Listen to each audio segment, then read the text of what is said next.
Hi folks, and welcome to another 5-Minute Friday here on Meaningful Money. Today I'm going to be talking about RiskFlex. Yes, that's a term I made up. I do that a lot. But what is risk exactly? Risk is a horrible 4-letter word that strikes fear into a lot of people. But risk doesn't have to be scary, you just need to know how to use it. So let's put 5 minutes on the clock down here. And let's go. Now, what is risk? Well, there's loads of stuff on Meaningful Money about risk and how it all works. So I'm not going to go into detail here because, we've only got 5 minutes. But another word for risk is volatility. That's up and downiness. It's how far it deviates from its average performance. How much does it go up and down around the straight line? And volatility is something which actually can work in your favor. Risk is not something to be afraid of. Think of it as a lever that you pull in order to help you achieve your financial objectives. And risk is very much a function of time, and that's specifically what I want to talk about today. So we need to start with your base risk tolerance. Now, this is a supposedly objective measure as to your ability to withstand financial shocks. And the best place I know right now to find that out, assuming you haven't had it done professionally by an advisor, is myrisktolerance.com. The clever folks at Finametrica use all kinds of sort of scientific-based tools to help come up with a risk tolerance. And we'll call that your base risk tolerance. And you'll find words like balanced, moderately cautious, moderately adventurous, things like that, designed to put you somewhere on a spectrum of ability and capacity to cope with risk. If you're a balanced investor, there is no sense, in my humble opinion, who am I kidding? Not even remotely humble. There is no sense in applying a balanced risk profile to all your investments across the board. It's like saying, well, I like fish, so I'm going to eat fish for every meal for the rest of your life.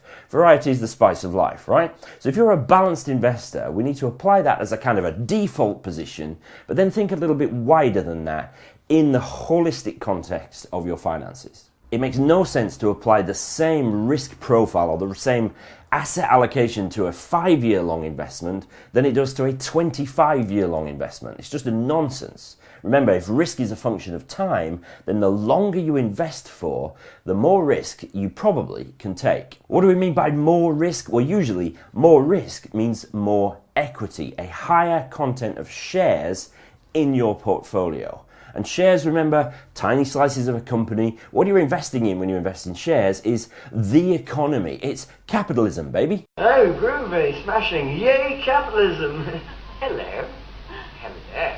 So let's talk about RiskFlex, which is my own invention, and it means you should flex the risk you're prepared to take up and down depending on the timescale you're investing over. It's not rocket science. It doesn't really need its own name, but I decided to give it one anyway, and it's RiskFlex. Now, I think you should apply RiskFlex differently depending on what life stage you are in. Now, I don't mean the half a dozen or so life stages that I addressed in my recent podcast series, little self-plug there, but just 2. Are you accumulating, building wealth, or decumulating? That's another made-up word, isn't it? In other words, are you spending and enjoying your money? So I've got a little table for you, and if you're watching the video, you can see the graphics. If not, you're just going to need to go to the website and see the webpage where this video is hosted. Just go to the website. There's loads of cool stuff on there.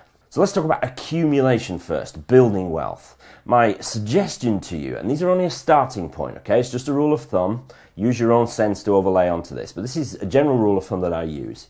If you are building wealth and you are saving or investing money for less than 4 years, 4 years or less, then I think you should keep that money risk-free. There's no sense in taking risk with money you're going to need in the very short term, 4 years or less.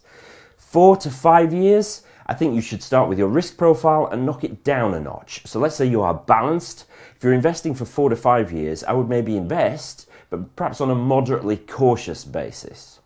5 to 10 years, I would go with your risk profile. So if you're a balanced investor, then if you're investing for 5 to 10 years, invest your money on a balanced approach. But if you're investing for longer than 10 years, maybe it's into a pension or an ISA that you're not going to use anytime soon, then I think you should flex your risk profile up one. So if you are balanced, make it a moderately adventurous investment.